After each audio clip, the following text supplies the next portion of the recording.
Bismillahirrahmanirrahim. Assalamualaikum warahmatullahi wabarakatuh. Apa kabar semuanya? Alhamdulillah baik ya. Oke.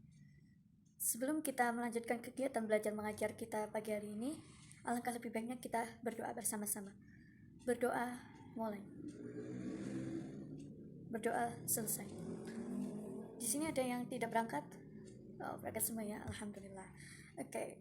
Kita akan di dalam kegiatan belajar mengajar ini kita akan membahas dalam pelajaran Al-Quran Tafsir dalam tema makna ujian dan cobaan. Kita pasti sering mendengar kata ujian dan cobaan, kan? Dan kita mesti berpikir bahwa kita pasti diuji, dicoba gitu supaya kita naik tingkatan, naik level gitu. Begitu pula dalam Al-Quran, Allah menjelaskan bahwa Allah itu pasti akan menguji kita sebagai hambanya dengan berbagai ujian sesuai dengan kadar kemampuan kita gitu. Nggak mungkin lebih dari kadar kemampuan kita. Nah, di dalam Al-Quran, dalam surah Al-Baqarah ayat 155, silakan dibuka buku paketnya di halaman 134. Nah, saya bacakan ya ayatnya. Bismillahirrahmanirrahim. وَلَنَبْلُوَنَّكُمْ بِشَيْءٍ مِّنَ الْخَوْفِ وَالْجُوعِ وَنَقْصٍ مِّنَ الْأَمْوَالِ وَالْأَنفُسِ وَالثَّمَرَاتِ وَبَشِّرِ الصَّابِرِينَ. Oke, yang artinya وَلَنَبْلُوَنَّكُمْ, dan kami pasti akan menguji kamu bisyai'in, dengan sedikit, minal khaufi, ketakutan, wal ju'i, kelaparan, wa naqsim minal anwali, kekurangan harta, wal anfusi, jiwa, dan wathamarat, buah-buahan, wa basyiris sabirin, dan berilah kabar gembira bagi orang-orang yang sabar. Oke, jadi dijelaskan dalam surah Al-Baqarah ini 155, Allah itu pasti akan menguji hambanya dengan ujian berupa rasa takut, rasa lapar, kekurangan harta, jiwa, dan buah-buahan.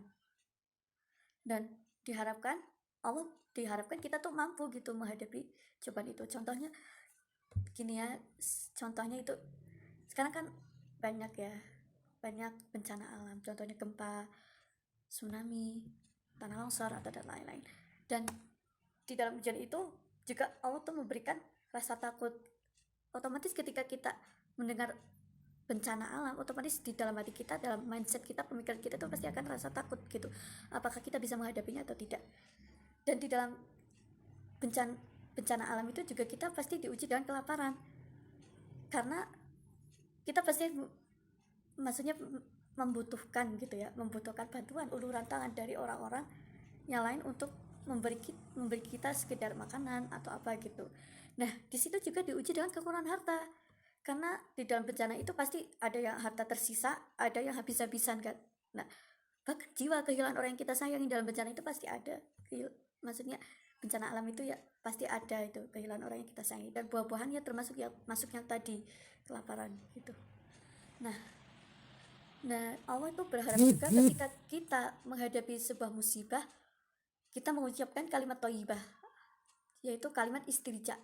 Nah, dalam lanjutan ayat tadi disebutkan kalimat istirja, terus kalimat seperti apa gitu.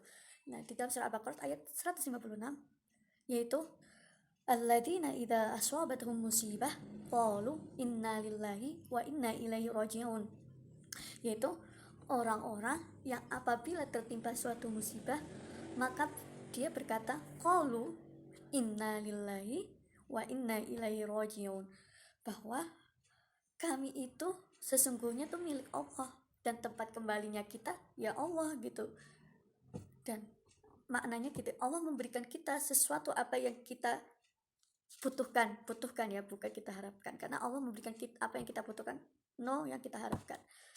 Nah, ketika Allah mengambil sesuatu yang kita berikan kepadanya, disitulah Allah menguji kepada manusia, apakah kita sabar atau bisa menerima kehendak dari Allah gitu. Nah, Allah juga berfirman dalam surah Al-Baqarah ayat 153, yaitu ya ayyuhalladzina amanu sta'inu bis-sabri was-shalah innallaha ma'as sabirin. Wahai orang-orang yang beriman. Di sini ditekankan ya ayyuhalladzina amanu, wahai orang-orang yang beriman. Karena di sini yang diuji itu orang-orang yang beriman itu sudah pasti kuat gitu. Wasta'inu, mohonlah pertolongan. Wasta'inu, mohonlah pertolongan. Bis-sabirin, dengan sabar. Was-shalah, dan sholat. Innallaha ma'as sabirin, sungguh Allah berserta orang-orang yang sabar. Jadi disimpulkan di sini bahwa seorang muslim ketika kita menghadapi sebuah cobaan, ujian, diharapkan mampu bersabar menghadapi segala suatu ujian itu dari Allah. Maksudnya sabar itu adalah tahan menghadapi cobaan atau musibah, tidak lekas marah dan gak gampang marah dan gak gampang putus asa. Kadang kita sering mendengar kata sabar itu ada batasnya, ya kan? Sebenarnya salah. Sebenarnya sabar itu gak ada batasnya. Yang ada batasnya itu marah. Marah itu pasti ada batasnya. Tapi kalau sabar itu enggak. Tapi kita sebagai manusia kan kadang capek gitu ya. Tapi kita harus percaya, husnuzon kepada Allah. Di balik Allah memberikan ujian dan cobaan itu, pasti ada hikmah yang tersendiri dalam cobaan itu. Dan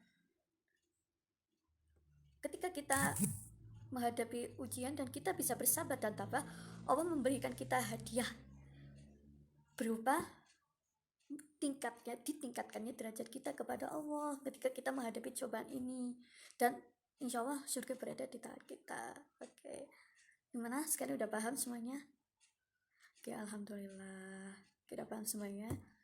Oke, sebelum tutup kegiatan belajar mengajar ini, jangan lupa selalu membaca Al-Quran dan pahami maknanya, dan jangan lupa sholawat, jaga kesehatan, dan terima kasih. Mungkin cukup sekian kegiatan belajar mengajar kali ini. Kita lanjut minggu depan. Oke. Assalamualaikum warahmatullahi wabarakatuh.